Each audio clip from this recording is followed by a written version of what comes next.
प्रभु के नाम को महिमा और जलाल मिले। मसीह में सारे भाई बहनों को जय मसीह की। मैं परमेश्वर का धन्यवाद करती हूँ आज के समय के लिए जो परमेश्वर ने मेरे जीवन में दिया कि मैं आप सबके साथ अपने जीवन की गवाही को बांट सकूँ। मेरा नाम किरण है और मैं पंजाब की रहने वाली हूँ और मैं एक नॉर्मल क्रिश्चियन फैमिली से बिलोंग करती हूँ। और जैसे कि हम जानते हैं कि हमारे सबके जीवन में परमेश्वर ने कोई ना कोई काम किया होता है और इनमें से कोई ऐसा काम होता है, ऐसा समा होता है जिसमें परमेश्वर हमारे जीवन को बदल देते हैं और हम परमेश्वर के अपने जीवन को परमेश्वर को दे देते हैं। और ऐसा ही जो समा परमेश्वर ने मेरे जीवन में दिया कि एक समा मेरे जीवन में ऐसा और ऐसा काम मेरे परमेश्वर ने मेरे जीवन में, मेरे परिवार के जीवन में किया, जिससे कि हमारा जीवन बदल गया। हम परमेश्वर में चलने लगे, हमारा जो विश्वास था वो परमेश्वर में बढ़ता गया। और जो मेरे जीवन की गवाही है वो मेरे मम्मा के जीवन से शुरू होती है कि मेरे मम्मा एक नॉन क्रिश्चियन फैमिली से बिलोंग करते थे और जब मेरे मम्मा शादी करके हमारे घर में आए तो धीरे धीरे मैं भी मेरे मम्मा के जो घर वाले थे वो बोलते थे कि मेरे मम्मा पे किसी ने जादू टोना किया है, क्योंकि वो अंधविश्वास में थोड़ा अंधविश्वासी लोग थे। तो ऐसे ही जब मेरे पापा को पता चला तो वो अलग अलग जगहों पे मेरे मम्मा को लेके जाने लगे कि कहीं से कहीं मेरे मम्मा को छुटकारा मिल जाए या मेरे मम्मा चंगा हो जाए। तो वो मेरे मम्मा को काफ़ी जगहों पे लेके गए, काफ़ी ज़्यादा पैसा हमारा ऐसे वेस्ट हुआ और लेकिन मेरे मम्मा को कहीं भी जाके चंगाई ना मिली, कहीं पे भी छुटकारा ना मिला। और जैसे वचन में कहते हैं कि अगर कि एक दरवाज़ा हमारे लिए बंद हो जाए तो परमेश्वर हमारे लिए 7 दरवाजे नए खोल देता है।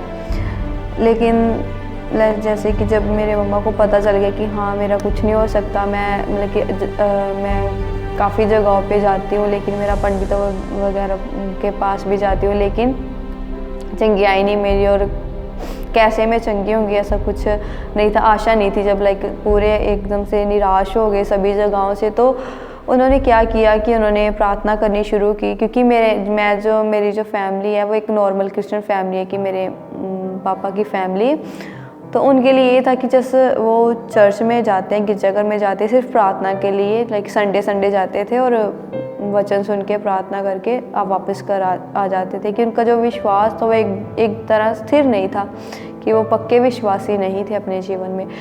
तो लेकिन फिर भी उन्होंने क्या किया कि मेरे मम्मा ने प्रार्थना करनी शुरू की, परमेश्वर के दासों से भी अपने घर में प्रार्थना करवानी शुरू की, अपने लिए प्रार्थना करवाते थे, परमेश्वर के घर में आते थे, प्रार्थना करते थे मॉर्निंग। तो उन्होंने क्या किया, ऐसे धीरे धीरे परमेश्वर ने उनको जीवन को बदलना शुरू कर दिया और वो प्रार्थना में आगे बढ़ते गए और परमेश्वर ने उनको चंगा कर दिया।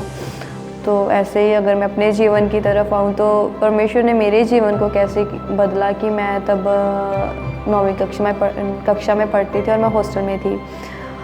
तो ऐसे ही रात के 7:30 का टाइम था, रात के खाने का टाइम था और अचानक मेरा सर दर्द होना शुरू हो गया और उसके बाद मैं बेड पे लेट गई, रोना शुरू कर दिया। उसके बाद मुझे क्या हुआ मुझे भी नहीं पता, लेकिन मैंने सुना है कि हाँ मुझे भी कि जैसे दुष्ट आत्मा ने अटैक किया था। तो 4 दिन तक लगातार, उसके बाद मेरे वार्डन ने मेरे घर पे फ़ोन किया, मेरे पेरेंट्स मुझे लेने आए और वो मेरे को लेके घर में आ गए। तो क्या हुआ कि 4 दिन तक मैं ऐसे ही बेड पे बेड रिडन थी और बेड पे ही थी।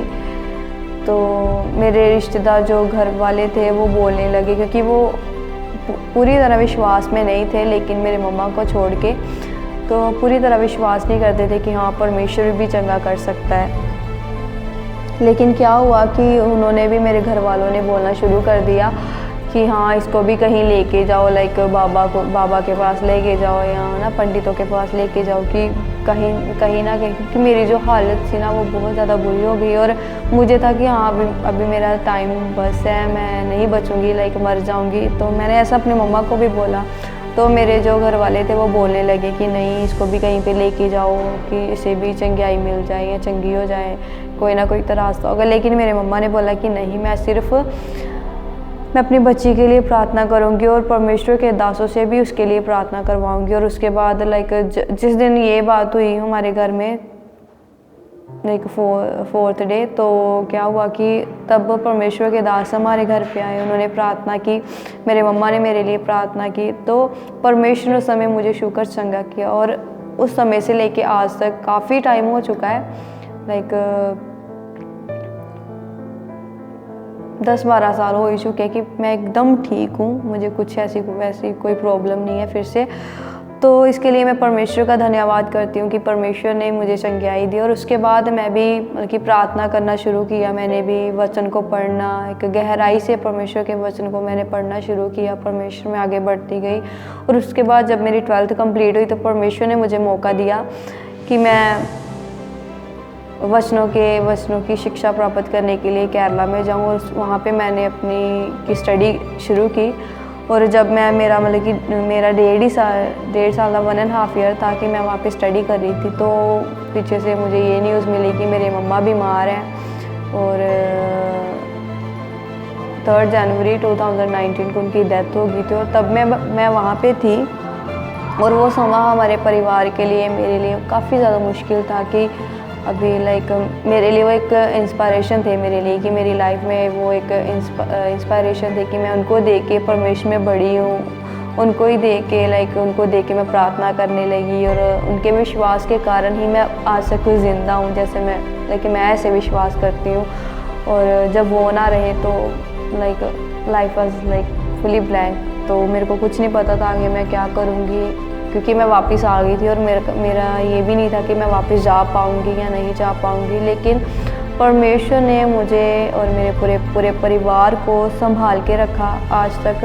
परमेश्वर ने हर एक ज़रूरत को पूरा किया, और जो कमी जो हमारे जीवन में, वो परमेश्वर, मैं मानती हूँ कि मेरे जीवन में उनकी कमी जो मेरा परमेश्वर पूरी कर रहा है, क्योंकि हमेशा परमेश्वर ने मुझे इस वचन के द्वारा इनकरेज किया है कि बेशक तेरे प्यार करने वाले तुझे भूल सकते हैं, तेरे माँ बाप तुझे छोड़ सकते हैं, पर मैं तुझे ना कभी छोड़ूंगा, ना ही कभी त्यागूंगा। तो ये वचन था जो हमेशा मुझे इनकरेज करता था, मुझे उत्साहित करता था कि मैं अपने जीवन में आगे बढ़ सकूं। और उसके बाद मैं 20-25 दिन यहाँ पे रह के फिर वापस गई मम्मा की डेथ के बाद। फिर मैंने अपनी स्टडीज़ को जो कंटिन्यू किया, और आज मैं अपनी बाइबल स्टडी भी मेरी कंप्लीट है। और उसके बाद परमेश्वर ने मुझे मौका दिया कि मैं जो संडे स्कूल की सेवकाई है उसको चला सकूं। और जहाँ पे मैं रहती हूँ वहाँ पे मैं एक चर्च की जो संडे स्कूल के बच्चे हैं उनको मैं सिखाती हूँ परमेश्वर के वचनों को। तो वो सेवकाई परमेश्वर ने मुझे दी है, और मैं परमेश्वर की धन्यवादी हूँ। और उसके साथ परमेश्वर ने मुझे मौका दिया कि मैं एक स्कूल में भी बच्चों को पढ़ा सकूँ। तो मैं एक स्कूल टीचर भी हूँ, और इसके लिए भी मैं परमेश्वर का धन्यवाद करती हूँ। और मैं परमेश्वर का धन्यवाद करती हूँ कि आज तक परमेश्वर ने मुझे, मेरे परिवार को संभाल के रखा है। सिर्फ वो उसी का अनुग्रह है, उसी का प्यार है जो परमेश्वर मुझ पर और मेरे परिवार पर परमेश्वर ने बनाए रखा है। मैं परमेश्वर का धन्यवाद करती हूँ, और धन्यवाद करती हूँ जितने भी भाई बहन इस गवाही को सुन रहे हैं। और उनके सामने मेरी गुजारिश भी है कि मेरे लिए, मेरे परिवार के लिए, और जो सेवकाई परमेश्वर ने मुझे दी है उसके लिए प्रार्थना करना कि हमारे जीवन में परमेश्वर और भी काम करे, परमेश्वर हमारे जीवन में काम करे, सेवकाई में काम करे, और परमेश्वर का नाम ऐसे ही हमारे जीवनों से ऊंचा किया जाए, और परमेश्वर के नाम को महिमा मिले। प्रभु आप सबको आशीष और बरकत दे। आमीन।